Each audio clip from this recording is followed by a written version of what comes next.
Now, these are two men here.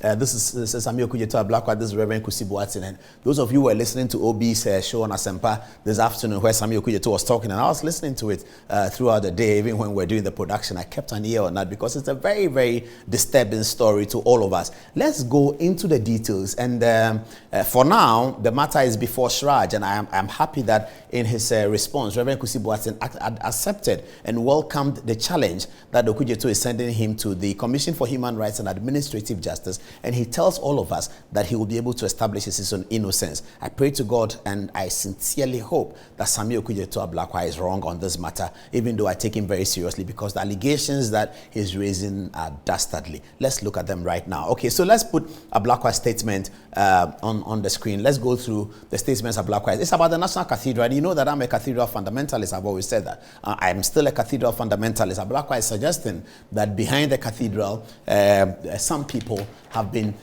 doing things that speak towards corruption, etc., etc. We cannot have corruption around the National Cathedral of all places, isn't it? Okay, so let's look at the details of what he says. I read, the Northern MP, Honorable Ablakwa, has accused the Secretary of the Board of Trustees of the National Cathedral, Reverend Kusi Boateng, of the following. Okay, the allegation number one, and we've summarized it here.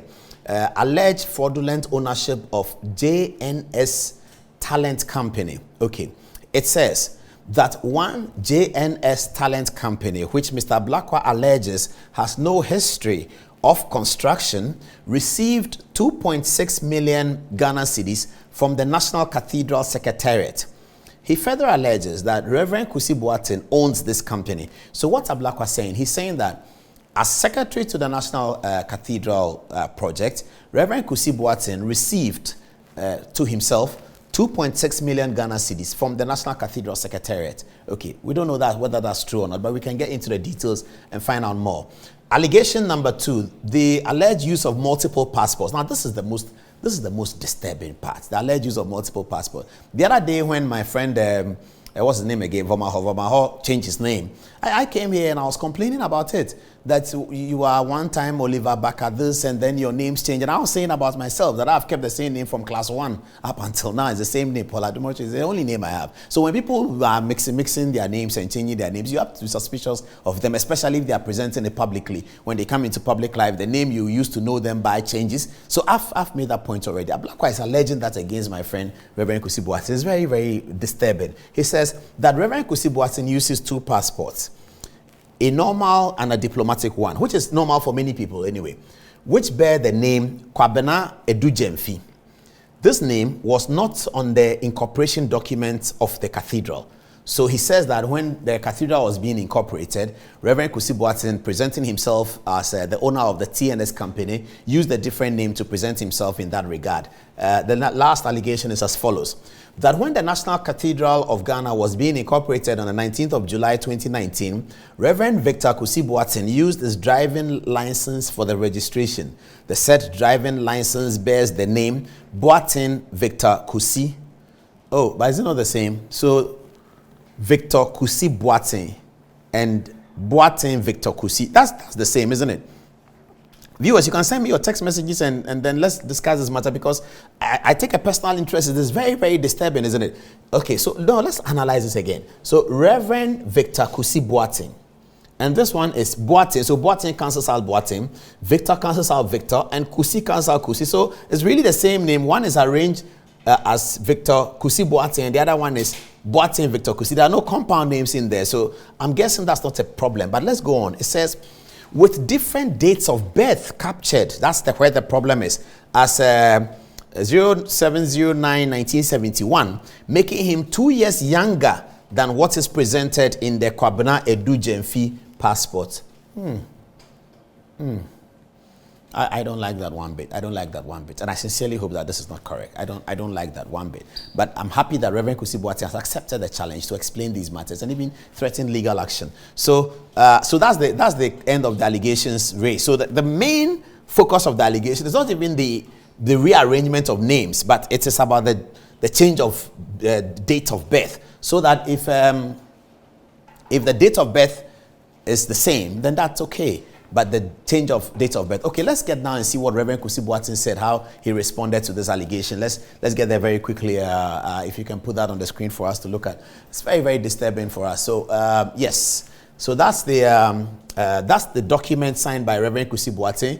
And it's on, I believe, his own letterhead. It's 16 January 2023, and it says regarding the National Cathedral, allegations of corruption, conflict of interest, and dual identity against Reverend Kusi Boateng. Okay, this is what he says. He says, I have taken note of some defamatory publications, and I'm happy that he's calling it defamatory. Can you put it on the screen for viewers to see, please? Yes, okay. It says, I have taken note of some defamatory publications and allegations made against my person by Samuel Okudzeto Ablakwa, MP for North Tongue.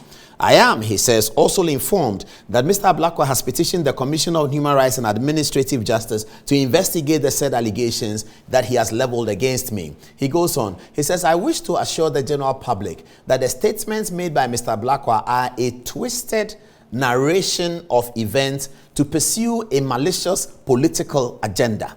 I like that. I like when he says that, because it has to be that. I mean, if it's not that, and that's really disturbing for a man of God of his stature to be facing allegations of fraudulent misrepresentation, and purported forgery to deceive the general public and to benefit from public funds. That's not an allegation that we should be leveling against a man of God. And Reverend Kusi Boateng, I can vouch for him. I mean, you don't have to take my vouching for him, I'm not God, but I can vouch for him that he's a great man. He was on the show here. We spoke about National Cathedral, and people in Kumasi testified to his abilities and his closeness to God and his spiritual sanctity. So when these allegations are leveled against him, it's particularly worrying. I have to state again that I have a bias in this matter. I sincerely hope that Samuel Okudzeto is wrong. But let's go on. It says, Mr. Ablakwa, a twisted narration of events to pursue a malicious political agenda.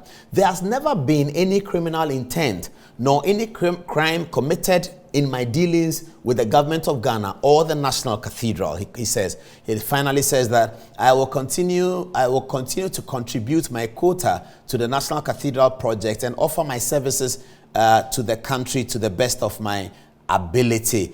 Did he not say something like he will also sue Ablakwa in the process? There are other documents about this that Paul, the boss of the National Cathedral, has also cited.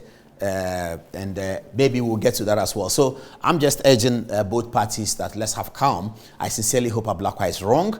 I don't know whether he's wrong, but I sincerely hope that Reverend Kusi Boateng is right. That's what I have to say about the National Cathedral. We have some videos of the National Cathedral. Let them show it, and then I can run through it. But today is not a very good day because of this allegation. It's a very, very bad story. It's a story that, so there is the National Cathedral, something that I support fundamentally, that Ghana should be able to build it, whether with public funds or with private funds. Is something that the country spiritually needs. This is the area that has been delineated for the National Cathedral. This is a 3D of how it will look like. This is a 5,000-seater where we will be hopefully inaugurating the President of the Republic when it comes 7 January 2025. It should be ready for the inauguration of the President. These are all the tractors working over there. There's been a lot of controversy about the money, about the architect, Sir David Ajayi, who recently spoke about it, and now this allegation being made against Reverend Kusi Boateng. There's been a lot of conflict over this National Cathedral matter.